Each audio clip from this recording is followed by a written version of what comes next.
Hey guys, it's ChaosMaelstrom here, and welcome back to more Disgaea, Hour of Darkness. Last time, we went to the Blazing Core and met Lucille, Sean's sister, and we got her to join the group. As you can see, we have increased her level a bit off screen. I need to turn up the music here. And now we will get back to our adventure in the Blazing Core. Now, before we get back, I need to say something right now. I'm actually doing post-commentary here, because, like an idiot, I thought that, oh, this is where I'm showing my character's current equipment and stats, I believe. Yes, like an idiot, I thought that since all that happens was the audio and the video for the capture were a little out of sync, so I thought I would have to redo the recording. Turns out I was able to fix it in post, but like an idiot, I deleted my commentary of this video because I thought I wouldn't be able to salvage it. Yeah! Really smart!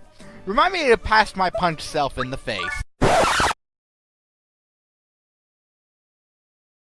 Remind me to pass my punch self in the face.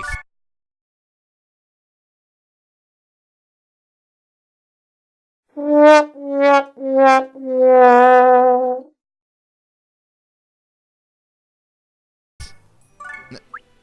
to think of it, is there really a way I could do that? I mean, maybe open up a wormhole or something and stick my fist through it, but then that would create a time paradox and disrupt the future.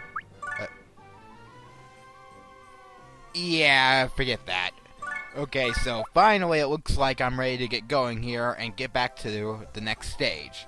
We got a cutscene coming up here, so I will stay quiet so you can listen to the awesome voice acting. Because it's awesome.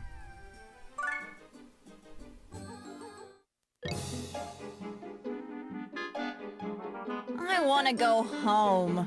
Why is it so hot? Now I'm all sweaty. Prince, in this heat, Flonne's gonna shrivel up before we find the pendant. Huh? I'm fine. How come? I'm gonna kill you if you say that angels don't sweat or have to go to the bathroom. No, the medicine that a Prinny gave me seems to be helping. Huh? One of them gave you medicine? Prinnies aren't that nice. You must be hallucinating. No, it's true. I feel much better now. Okay, which one of them was it then?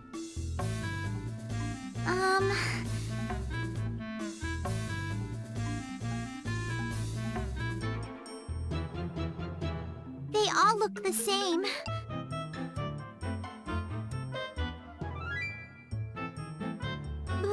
But it's true.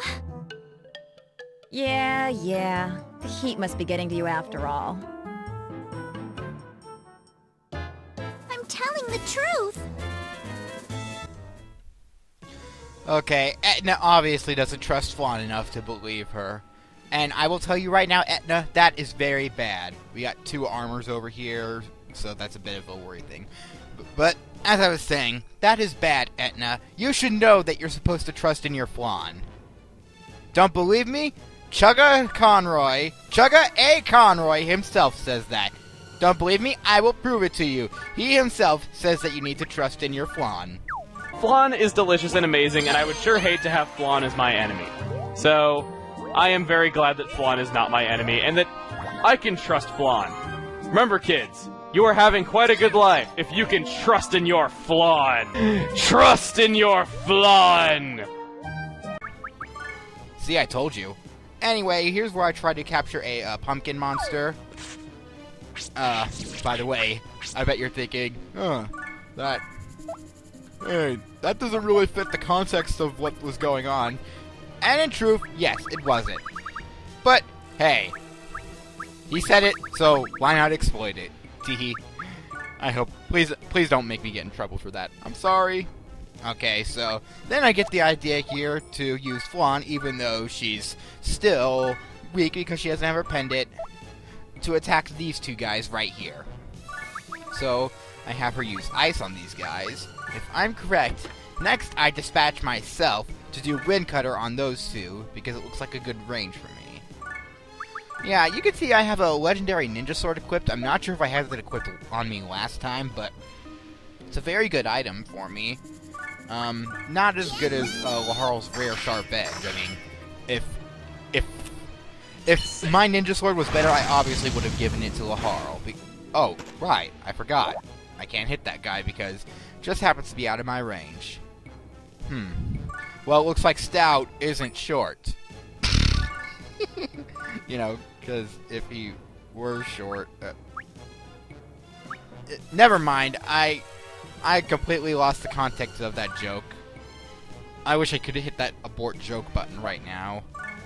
Yeah, that's a thing me and Cameron have in our heads, just this abort joke button that I have whenever I try to come up with a really bad joke, and then I just stutter in between or can't even think of a joke. Okay, speaking of Cameron, I have his character using a dark cannon here, and I still can't manage to hit that guy. I'm not sure if I thought I would be able to reach him or not, but either way, I was just concerned about it. And here is where I get the idea to toss the dark cannon over towards the enemies.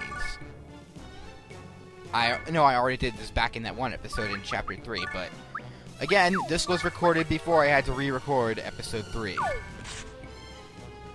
So, and now, excuse me for a minute. Sorry about that. Cameron's getting jackknifed right at this instant, and he stopped.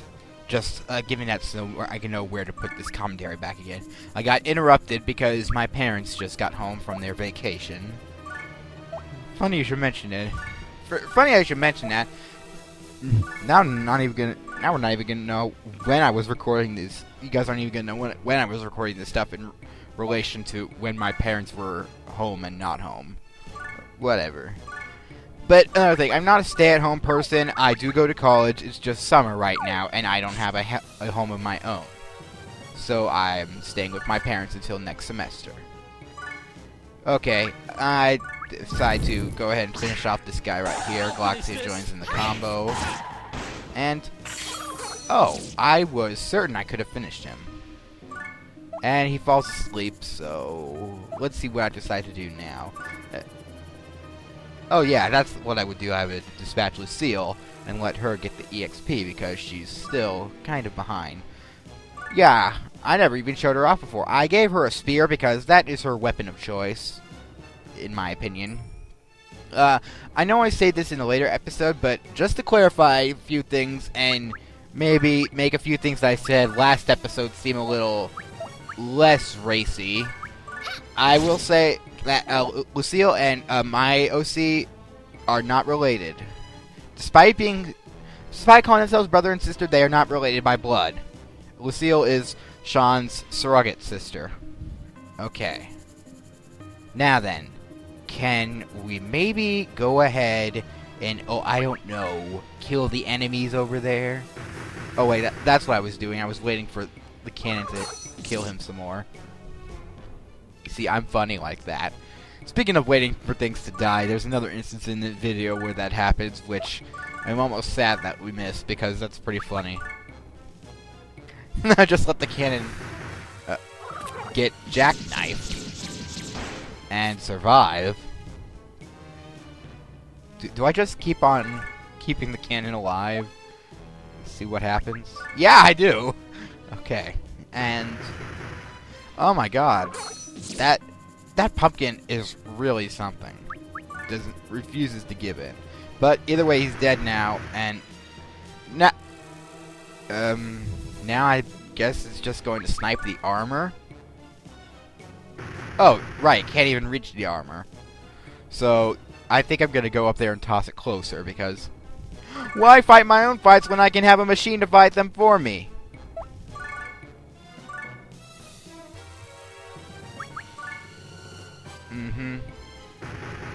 Yeah. Okay. I can't believe it. I'm doing post-commentary and I'm running out of things to talk about. Well, let's see. Embarrassing stories from my childhood. I believe I said these. I was talking about these in one of the recordings that got corrupted, so I could talk about them now. Let's see, well, there goes my cannon, so then I have to defeat these armors. Oh, don't I just Mega Ice them? Yeah, that defeats them. Okay, so I'll tell you guys an embarrassing story from my childhood while this goes on. Now, I was raised in a Catholic family. Yes, my family is Catholic. Make all the Catholic jokes you want. I'm still on and off there, but not as into it as they are.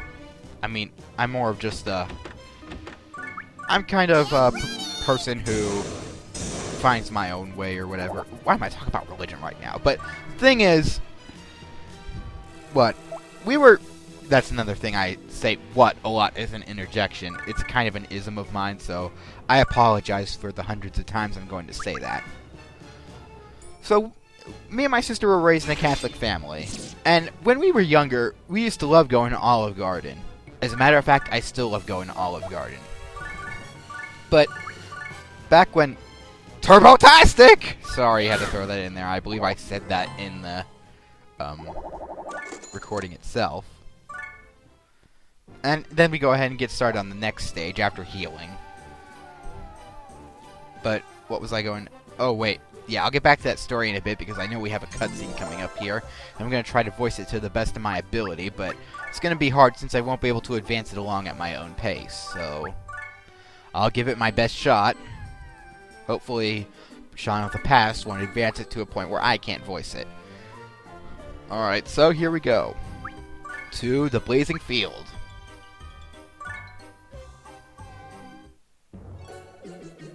Hey, for future reference, what kind of guy is this Seraph? Future reference? Yeah, I may end up fighting him one day. I'm looking for your pendant. The least you could do is tell me. Well, I guess it's okay. No, it's not. Well, Master Lamington the Seraph is a very kind person. He loves flowers and poems. Now wait a second. I only want to hear about his weak points. So you look up to the Seraph? Yes, of course. Is there someone that you look up to? Me? The late king. What? Then you don't look up to me? Nope. Why, you call yourself a vassal? Yeah, sorta. Someone should teach you some manners. Enough of this. Let's find that pendant. Okay. Now before I get back to my story, just showing off the stage real quick. Enemy boost plus 50% all over the place. We'll be able to fix that in a bit, which I will show. There's also another new monster class on screen that I haven't shown yet. I will in just a minute. Come on. Pan over to the... Or I guess I'm going to go ahead and just start tackling these guys. Oh wait, no. Now I'm going to go over and show it. We have the Shadow Nightmare class here. Shadow class, Nightmare class, I forget what they're called, but... Yeah, they're based mainly off attack and intellect. I know that their specials are based off of intellect. I know at least Fire Dance is. But, yeah, those are... They can be pretty dangerous if you don't know what to do when going up against them, but if you do, they're not a problem whatsoever. Okay, now for real, back to my story. So we love going to Olive Garden, and we were Catholics. Or, we're Catholics. Technically, kind of still are Catholics, but... The point is, when we were young... And... What? There I go, what again? We would raid around... Because it took a while for the entrees to get out, so... You know how they have those breadsticks? Those awesome garlic breadsticks? Yeah. While we were waiting around... I don't know, we would take our breadsticks and break it in half, give it to each other, saying, "This is my body, take of it and eat it, for one and all so that sins may be forgiven." Just quoting the... What? I forget what they call that, the breaking of the bread in the... during the Mass. Crap. No, it's not the presentation of the gifts. because that's when it happens when you bring it out. Whatever, but oh gosh, my mom's probably talking about how it's all sacrilegious if she were watching this. But then we would take our little sippy cups because we were kids, you know. Go, this is my blood. Drink it, and your sins will be forgiven. I remember one time my sister like folded up a napkin or something, put it on her head, and started calling herself the Pope. Actually, it could have been me, but I think it was probably her. Yeah, me and my sister used to be like best friends when we were young. And now we've grown apart over the years, and now we just don't really care. Oh, and for those of you wondering, no, Lucille is not the sister I am talking about here. Oh, did I must have gotten up to left my cats out or something. Right, Lucille is not the sister I'm talking about in real life. No, my real life sister's name is Casey. She's a year older than me. But, jackknifed here, comboed. Yeah, as you can see, I put the damage symbol on the geo panels, so now all the enemies will take damage. Now, yes, Lucille is a fictional character. Because what kind of self-respecting man doesn't want a cute little sister? Okay, I think I'm either made that sound. I don't know how that sounded, but in my opinion, it sounded a little creepy. But then again, I guess that's kind of the vibe I give off to everyone, creepy. But that's because nobody ever listens to what I say, so I've never really had experience with talking to anyone before. Okay, are we just about done here? I'm getting really tired of this. Oh, you know, here's what I probably do. If I remember correctly, I set up for a 4 combo here, that's it. And do I get it? I don't think I do. No, but there is one point in the next episode where, not the next in-game episode, where I do get a 4 combo, which is freaking awesome, and I have a very big reaction about that. I'm not telling you guys when, though. Then I just wait here, and they all sit there like idiots and wait until they die. All of them. They are just that stupid. But the best thing I like about that is how at the end, when the stage clear thing is coming up, they're doing a victory pose, because normally enemies aren't on screen after you win. So I'm guessing that the game was programmed to where all people do a victory pose. Enemies are not after you clear a stage, which is really funny. I have a bit of a laugh here. Okay, and I believe that's all. So, sorry about the commentary on this episode, but I will try not to do this again. Hopefully we should be okay. Right, and I go to heal up here. And next time on Disgaea, Hour of Darkness, the regular live commentary will be back, and we will find Flonne's pendant. So, see you guys next time. Laters.